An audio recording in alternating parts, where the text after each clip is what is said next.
আপনি নিজ যোগ্যতায় বসেননি, আপনাকে আমরা বসিয়েছি, আপনি আমাদের কথা শুনতে বাধ্য। চট্টগ্রাম বিশ্ববিদ্যালয়ের উপাচার্যকে তার কক্ষে তার আসন ঘিরে দাঁড়িয়ে এমন কথা বলেছেন শিক্ষার্থীরা। বিশ্ববিদ্যালয়ের অধ্যাদেশ অনুযায়ী উপাচার্য নিয়োগ হবার কথা সিনেটের মাধ্যমে। পরিবর্তিত পরিস্থিতিতে শিক্ষার্থীরা যদি সরকার প্রধান নিয়োগ দিতে পারেন, তাহলে বিশ্ববিদ্যালয়ের উপাচার্য নিয়োগ দিলে কোনো সমস্যা তো হবার কথা না, তাই না? আমি আপনার কথার সাথে অনেকটাই একমত এই কারণেই যে গত 9 মাসে আমরা একটা প্যাটার্ন লক্ষ্য করেছি ফ্রম ডে ওয়ান।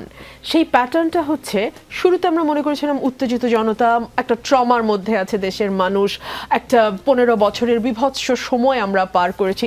সব কিছু মিলিয়ে আমরা কিছুটা সফটলি হয়তো দেখা শুরু করেছিলাম, এবং সেই সফটলি দেখার সুযোগে আমরা দেখলাম যে 100-র উপর মাজার ভাঙা হয়ে গেল।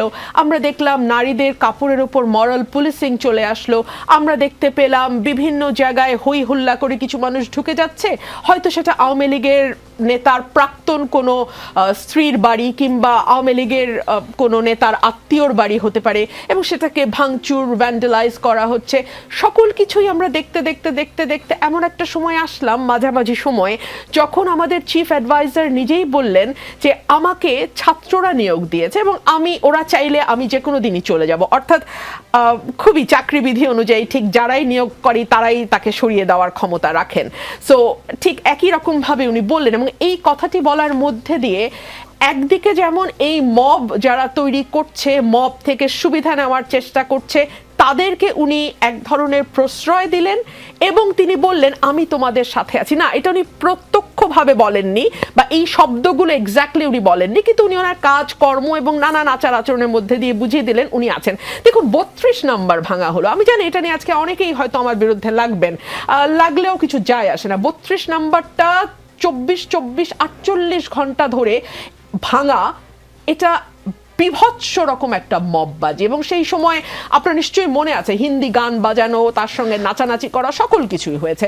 এরপরে আমরা দেখলাম যে যেই মবের ব্যাপারে বলা আছে যমুনার একটা মানে লক্ষণ রেখা টানা আছে, তার বাইরে আসলে গিয়ে কেউ যমুনার কাছে মিটিং করতে পারবে না। কিন্তু আমরা দেখলাম যে সরকারের নিজস্ব দল, যেটাকে আমি রাজার দল বলি, তারা কিন্তু ঠিকই যেতে পারলো, এবং তার পরপরই আমরা দেখলাম আওয়ামী লীগকে নিষিদ্ধ করার একটা ঘোষণা আসলো।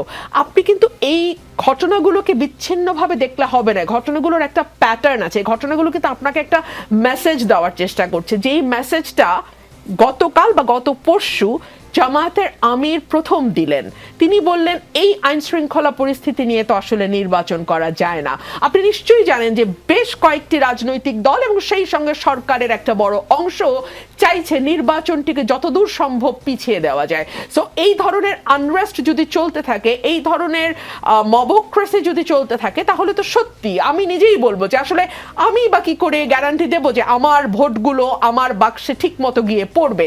এরকম একটা অবস্থা খুবই ঠান্ডা মাথায় পরিকল্পিতভাবে তৈরি করা হচ্ছে, এবং আমি আপনাকে আজকে আগাম বলে রাখি এই সকল কিছুই হচ্ছে নির্বাচনকে পিছিয়ে দেওয়ার একটা চেষ্টা। আপনি দেখুন, কেবলমাত্র বিএনপি ছাড়া আর যত ক্রিয়াশীল রাজনৈতিক দল মাঠে আছে, তাদের জন্য কিন্তু যত দেরি হয় ততই ভালো।